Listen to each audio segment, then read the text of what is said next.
Cupid, l'une des plus grandes mystères entre MH et Evertray. Le personnage en lui-même est très mystérieux, on ne sait pas vraiment ce qu'elle est à la base, mais selon les fans, comme créature, elle serait un élément. Vous savez, ces éléments du feu, de l'air, de la terre et de l'eau, ça serait quelque chose comme ça. Surtout qu'elle a plusieurs prénoms, on peut l'appeler Cupid, Sea Cupid, ou Chericlo Argenton Cupid, qui est son vrai nom. Voilà. Alors on ne connaît rien sur son âge, mais on sait qu'elle est beaucoup plus vieille que un amour d'adolescent.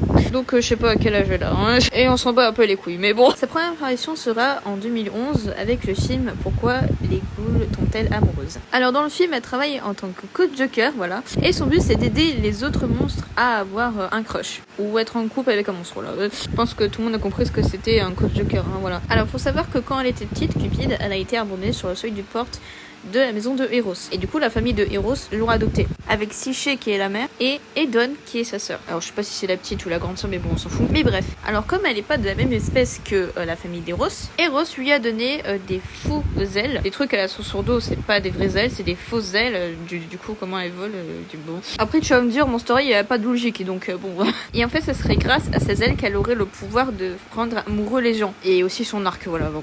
Voilà. Alors, oui, elle est mignonne et tout ça, mais sachez que cette meuf peut vous casser la gueule. Non, je déconne pas. Alors ouais, dans ce journal, elle a dit qu'elle aime tout le monde, mais quand on la fait chier, c'est qu'on la fait chier, quoi. Elle aime pas qu'on lui marche dessus, tout simplement, voilà. Mais à part ça, elle est très sympa, très mignonne, voilà. Ah oui, insouciante et joyeuse tout le temps, voilà. Alors elle apparaîtra aussi dans la saison 3 de Monster High, et ce sera sa seule et unique apparition avant de changer de camp, où elle se dispute avec Abby pour savoir quelle saison il faut prendre pour leur devoir, voilà. C'est un peu très con. D'ailleurs, dans le grenier Monster High, elle va retrouver une photo et elle va craquer sur l'un des personnes qui étaient sur la photo. Et devinez c'est qui, voilà. D'ailleurs, Eros a inscrit sa fille quelque part d'autre, Evertray. Et du coup, Cupid est ultra malheureuse de devoir se séparer de ses amis parce que ouais, elle a fait beaucoup d'amis, voilà. Et elle explique à tout le monde. Et du coup, pour fêter son départ, tous les élèves de Monster High font une fête dans le grenier de Monster High. Et voilà, enfin le grand départ, et elle va aller dans... They told you everything was waiting for you. They told you everything was set in stone. You're royal, you rebel, you're more than one together. However you go ever and ever after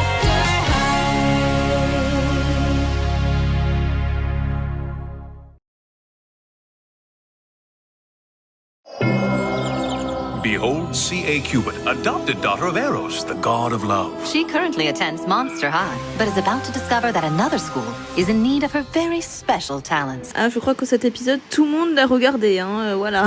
Alors ça, c'est son premier jour de classe. Mais bon, on va pas s'attarder à son premier jour de classe ou non, mais plus son miroir qu'elle prend en fait. Alors le miroir qu'elle prend, c'est celui de son père, Eros.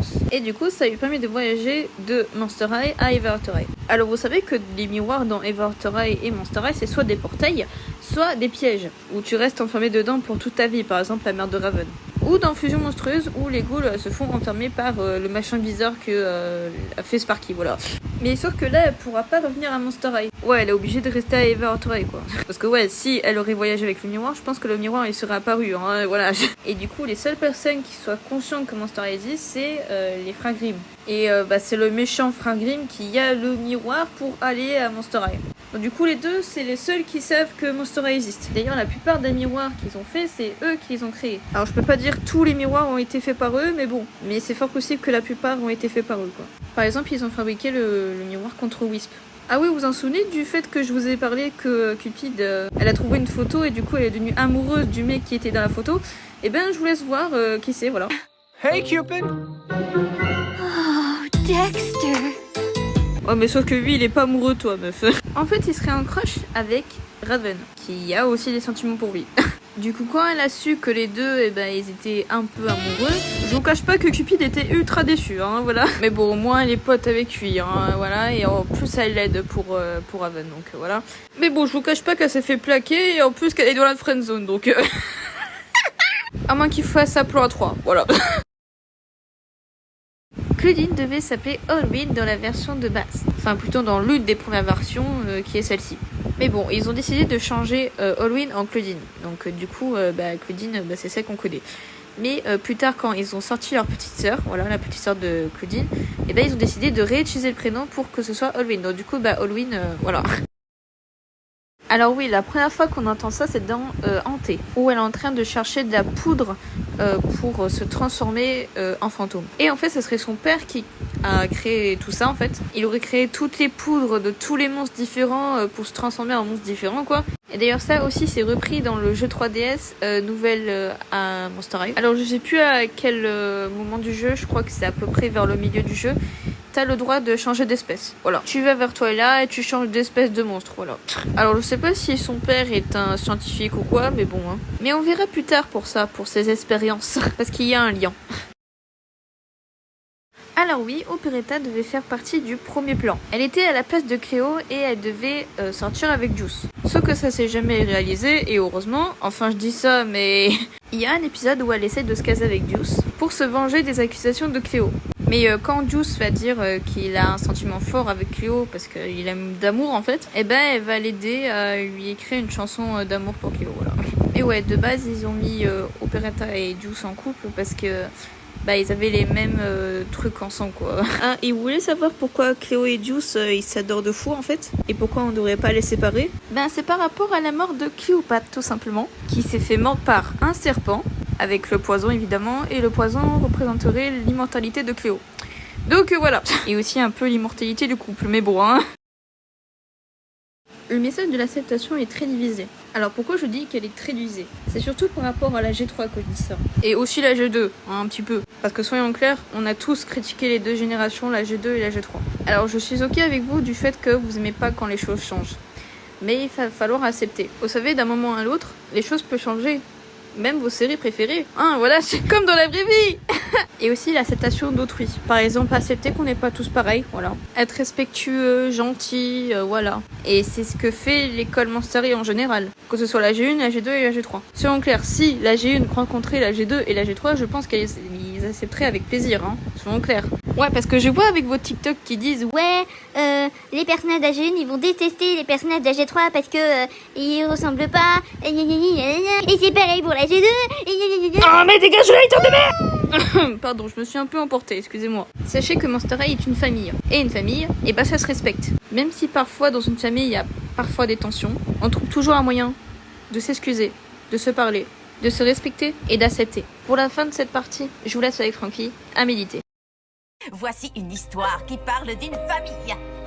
Des familles, il y en a de tous les genres. Parce que l'histoire de Monster High s'écrit encore, jour après jour. Et en avançant ensemble vers le futur, nous respecterons notre belle tradition en acceptant tous ceux qui décident un jour de franchir ces portes. Qu'il s'agisse de vampires, de loups-garous, qu'ils soient mignons, effrayants ou hybrides. Ensemble, nous sommes Monster High. Les Monster High Diaries sont une série de livres de 5 tomes qui racontent les histoires de nos ghouls préférés. Dans l'ordre, Draculaura, Frankie, Laguna, Claudine et Cléo. Chacun de ces livres raconte une histoire inédite de nos personnages préférés. Pour Draculaura, c'est l'histoire où son père va se marier avec sa belle-mère. Pour Frankie, elle doit faire un devoir pour savoir ce qu'elle fait en dehors de l'école et elle crée un nouvel animal avec son père. Sauf que le truc, il va s'enfuir de tous les côtés. Et en même temps, elle devra présenter les nouvelles échanges étudiantes qui sont Bassy Clairo, Easy Dancer, Kashti Trollson et j'en passe. Je sais pas comment dire son nom, putain, fait chier. Pour Laguna, alors c'est vers les vacances du printemps. Laguna va aller en croisière avec Gil, avec ses parents et les parents de Gil. Et évidemment, Torale va foutre la merde. Pour Claudine, alors Monster High a besoin de nouveaux équipements et de vêtements pour les Papa Monstres et le Fairy Squad. Et Claudine décide de faire un défilé de mode pour collecter assez d'argent pour refaire tout ça quoi. Donc elle invite Draculaura et Frankie à l'aider, mais ses frères et sœurs l'embêtent, voilà. Et enfin pour Cléo, alors la famille de Denil sont en train de dîner et ils vont avoir la surprise étonnante que la maman de Cléo est en vie. Ce qui va rendre ultra excitée Cléo qui va organiser une grande fête extravagante pour sa mère. Sauf que Cléo sera un petit peu déçue, mais bon. Je vous conseille de lire les résumés, les histoires sont assez superbes, moi j'aime bien. Donc voilà. Et surtout qu'il y a plein de personnages secondaires et ça c'est cool. Oui, apparemment, elle serait belle-sœur. Pourquoi ? Parce que ce sont des papillons de nuit. Alors, je peux pas vous prouver si c'est vrai ou faux qu'elle serait belle-sœur. Mais la plupart de ce que j'ai vu, c'est plus des headcanon. En gros, c'est des fans qui ont créé ça, quoi. Donc, tant que c'est pas le créateur qui décide de si elles sont belle-sœurs ou pas, c'est pas canon. Mais en vrai, si c'était le cas, ça serait cool, quoi. Ah, Frame On, ou le choc des cultures, bref, on s'en fout. Hein. Alors le fait que ça compte là-dedans, c'est parce que bah, ça raconte pourquoi les vampires et les loups-garous se détestent. En fait, c'est plus une question de ailleurs, quoi. Parce que ouais, tout d'abord, les vampires et les loups-garous, ils se chuchotent entre eux, parce que Dracula et Claude, ils sont ensemble. Mais en vrai, c'était à propos de ça aussi, mais bon... Le truc principal, c'est que Dracula, elle a eu du PQ sous sa chaussure. Enfin bref. Et ensuite, le fait qu'ils sont tous venus, les vampires et les loups-garous, dans le lycée de Monster High, et que Frankie a essayé de calmer la situation parce qu'ils étaient en train de se disputer en disant que Claudine et Dracula, ils étaient meilleurs amis, ça a empiré les choses.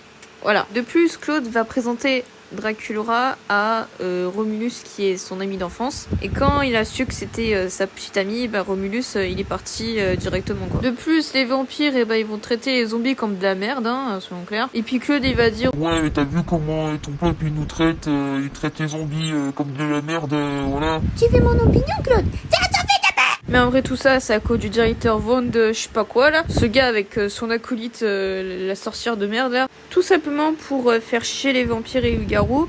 Et tout simplement pour les voir se battre. Ouais, vraiment. Et puis bah il est con, il sait pas ce que c'est Monster High du tout, hein, voilà. D'ailleurs Frankie fait le même discours de ce que je vous ai mis avant, voilà. Du coup ils se réconcilient, ils font la fête, mais le méchant est là pour casser les gueules, mais Dio c'est là pour sauver la situation, et tout redevient la normale, et tout le monde fait la fête, ouais. Non mais vraiment, Alors en fait vous allez vous dire, mais pourquoi ils se détestent autant alors les vampires et les loups-garous? Bah en fait dans tous les livres de loups-garous ou de vampires que tu vas voir, ils sont toujours considérés comme des ennemis. Mais après, dans certaines circonstances, oui, c'est pour dominer la nuit en vrai. C'est quand même une compétition pour eux, quoi. Enfin bref.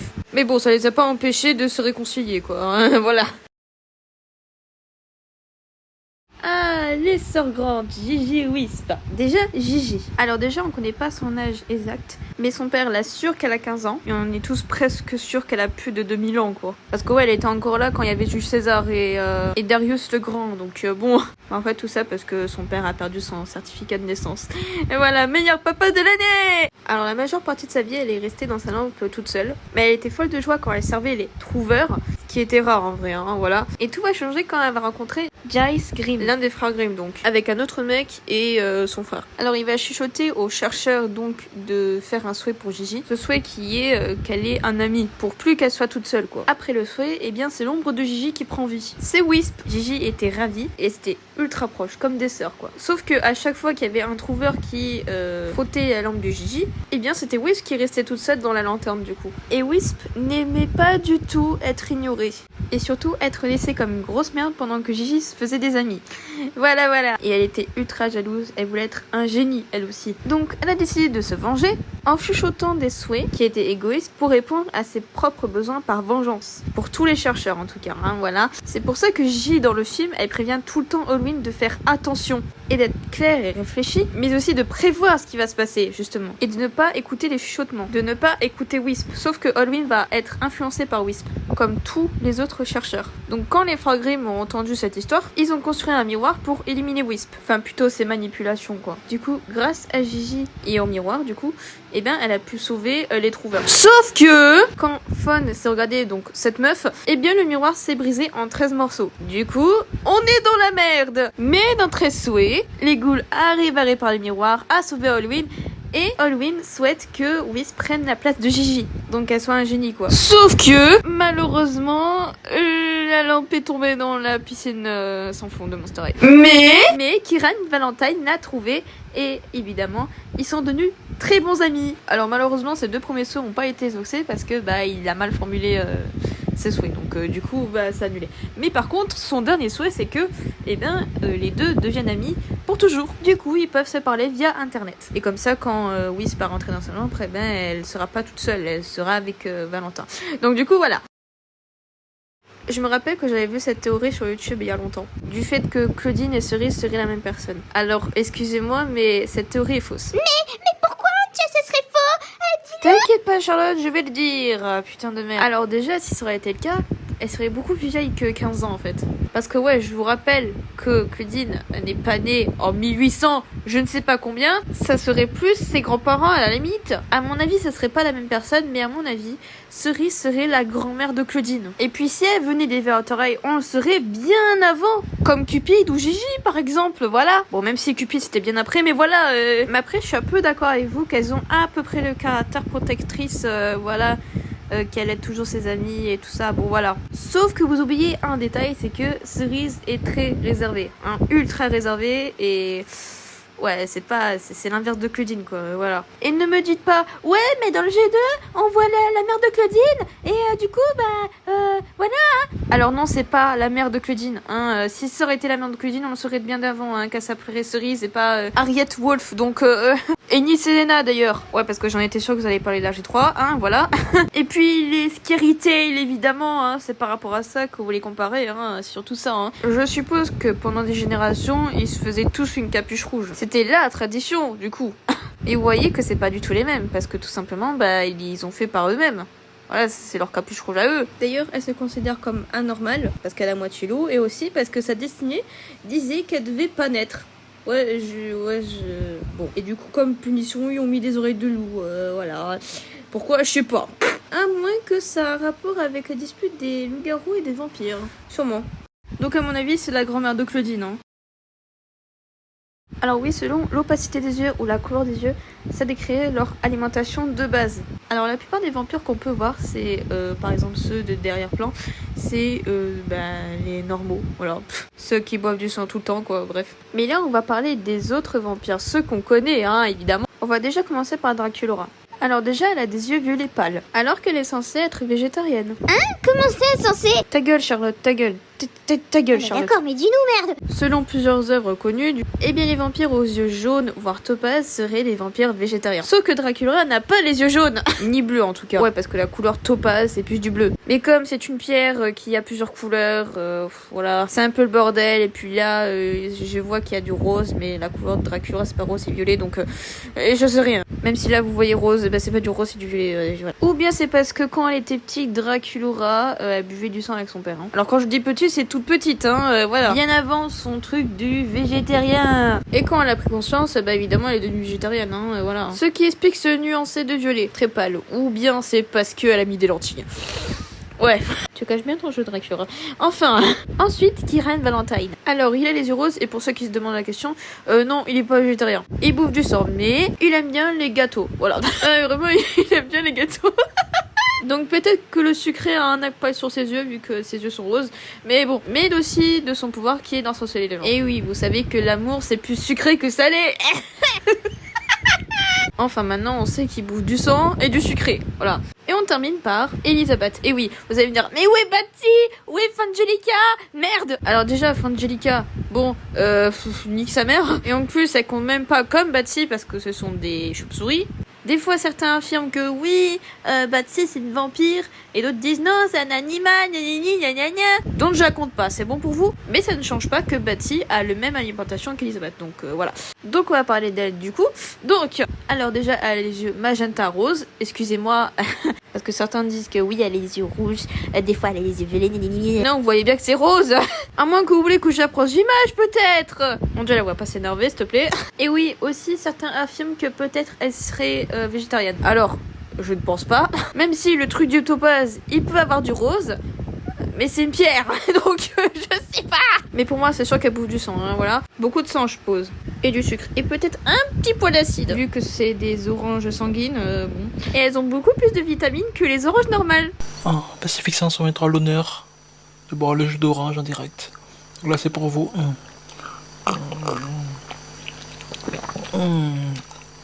Le jus d'orange. Ah là, qui n'a jamais été tombé dans le panneau à cause de cette putain de poupée? Parce que tout le monde pensait qu'il était vrai et qu'il était dans tous les magasins et tout, mais en fait non, hein, et voilà. En fait, c'était une custom, voilà, fait avec une poupée de Juice. Et quand les gens ont appris ça, ils étaient, certains étaient déçus, mais d'autres étaient ultra choqués que ce soit une custom et tout, et qu'on pouvait faire des customs sur des poupées. Et c'est lui, je crois, ou elle, je sais pas, qui a fait que les customs existent. Voilà. Donc c'est grâce à lui que vous pouvez faire du custom.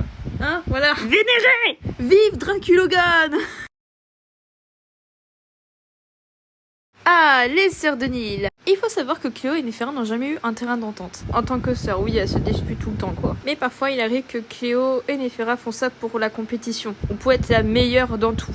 Par exemple, dans un épisode de Monster High, eh bien, il y a la grand-mère des Denis qui va bientôt venir.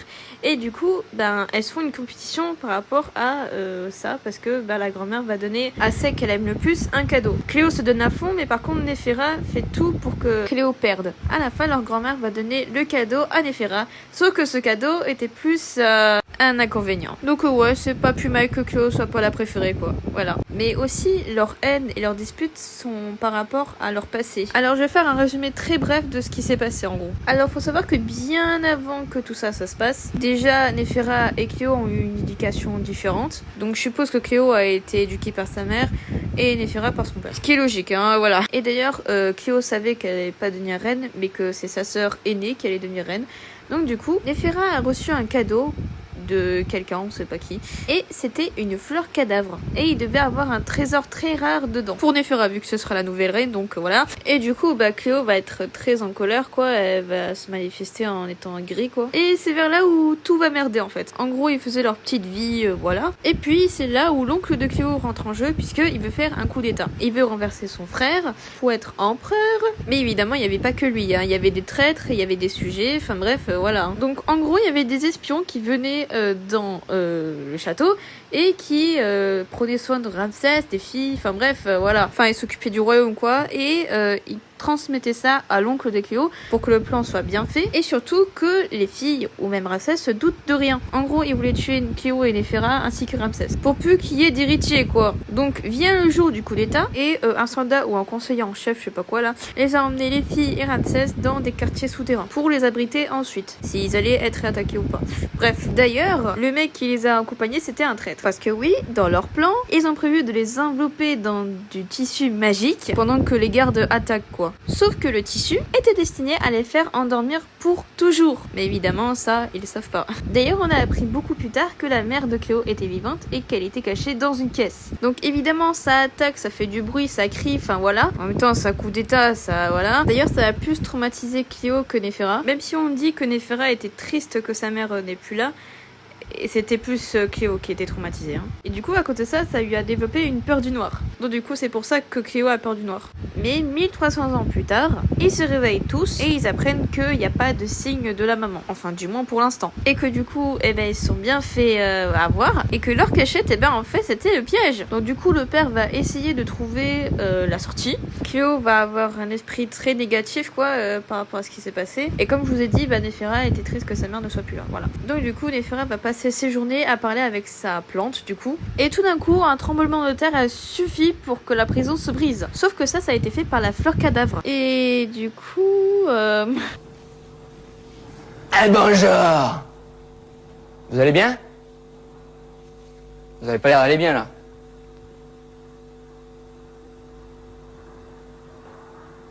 Vous répondez pas? Dans la saison 5 de Monster High, on va comprendre un peu plus sur le passé de Cléo, ainsi que du passé de Amanita Nightshade, qui est cette meuf, évidemment, c'est même iconique. Hello, Cleo. Passons, je vais abréger son histoire pour que ce soit un peu plus rapide. Donc, alors déjà, on sait qu'elle éclot tous les 1300 ans. Et d'ailleurs, elle appartenait à un tribu de Tiki, hein, voilà. Sauf que elle est traitée mal, voilà. Et du coup, c'est eux qui ont expédié cette sale pute chez les Denil. Et ça, c'était leur prison, hein, d'ailleurs. Donc voilà, vers encore sa 1300e éclosion. Donc, elle réveilla la famille, évidemment, et leur dit que ouais, vous allez dormir pendant 1300 ans. Et que du coup, vous êtes plus des humains, vous êtes des monstres. Un jour, il y a eu une caravane qui est venue, sauf que, quand ils criaient les Denil, personne n'entendait. Mais Amanita détruit le mur, et d'ailleurs, c'était la seule à passer parce qu'elle était mince. Elle avait promis à Cléo de revenir avec de l'Ève, sauf que elle l'a pas fait. Et donc, du coup, la famille a dû se débrouiller seule, voilà. Alors, on sait pas comment ils ont fait, mais bon, voilà. Mais sachez qu'ils reviennent toujours avec des séquelles, hein, voilà. Là j'ai une 1.5 où la saison 5 du coup de Monster High serait un reboot. Pourquoi ça serait un reboot d'ailleurs? Eh bien déjà parce que c'est un peu plus travaillé, c'est un peu plus mieux animé, mais surtout parce que certains personnages ont changé de tête ou de coiffure. Par exemple un petit peu Goulia, hein, comme on le voit. Frankie qui a plus la tête des artworks et plein d'autres. On voit tout de suite que c'est un peu plus coloré et qu'il y a un peu plus de détails, comme la lumière et tout ça, voilà. À peu près comme l'animation des Everatorai pour vous dire, hein. Mais je pense qu'ils voulaient changer un petit peu les personnages pour tester si ça plaît aux gens ou pas. Pour tester une nouvelle animation, peut-être en artwork. Alors je sais pas si les gens ont aimé ou pas, hein, voilà. Donc je voudrais bien avoir votre avis là-dessus. Est-ce que vous aimez la saison 5 ou pas? Est-ce que vous aimez bien les nouvelles animations et tout ça? Enfin bref, je dirais aussi même que ça commence un petit peu vers la saison 4 aussi, mais bon, il y a moins de détails quoi. Sachez qu'ils ont fait ça aussi pour la G2, mais que les gens ont à moitié aimé et d'autres ont trouvé ça moche, mais bon écoute, hein, voilà. Pour ma part, l'animation est superbe pour une fois, même si c'est des petites séquences, mais bon. Alors non, vous rêvez pas, Confabulous serait un vampire. Voilà la preuve en image. Alors déjà, cette image provient de l'encyclopédie des personnages de Monster High, donc ce livre-là en gros. Je vais vous traduire ce qui est écrit donc. Confabulous serait un ancien vampire qui est bloqué en forme de chauve-souris. Mais Dracula pense que c'est une mignonne petite chauve-souris. D'ailleurs, il y a aussi ceci dans l'un des TikTok de Monster High, je vous laisse voir. Happy Valentine's Day, Crescent. Here's a comfy bed for you to dream about all your past lives. Oh, it's okay that you guys didn't get us anything. Confabulous, you got me a growling toy. Oh, that's scary cute. I am an ancient vampire stuck in bat form. Help. Oh, Confabulous, you silly ghouls. Oh, he's joking around. Right? Délivrer ce mec, j'ai...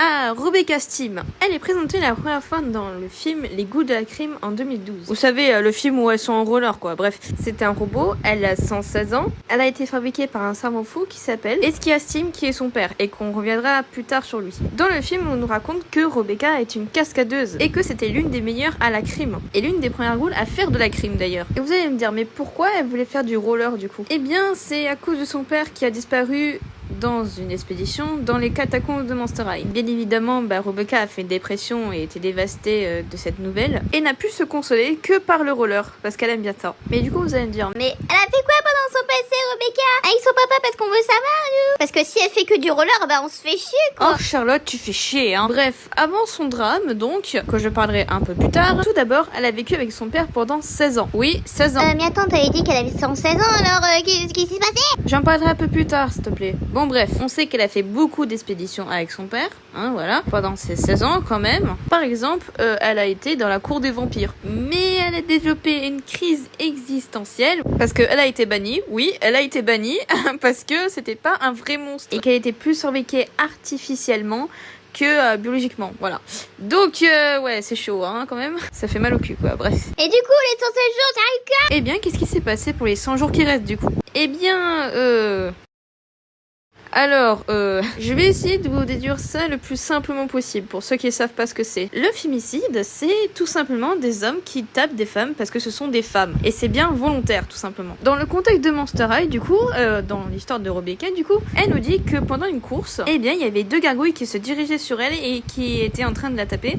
Et d'un coup, elle voyait plus rien. En d'autres termes, ils l'ont fracassée. Hein, voilà. Elle va être réparée par Ghoulia et Frankie, qui vont la retrouver dans le grenier Monster High. Sauf qu'il manque une pièce. Voilà. Et cette pièce, elle se retrouve où du coup? Sur le trophée de la crime. Oui, rien que ça. En gros, c'est comme si les gargouilles ont eu 2 trophées. Voilà. Alors je pense que les personnes qui ont l'esprit un peu mal placé savent ce que je veux dire, mais bon, si c'était pas un robot, je pense que vous savez de quoi je parle. Et encore, c'est... Ouais, c'est trash. Et oui. Et dire que c'est pour les gosses, eh ben putain.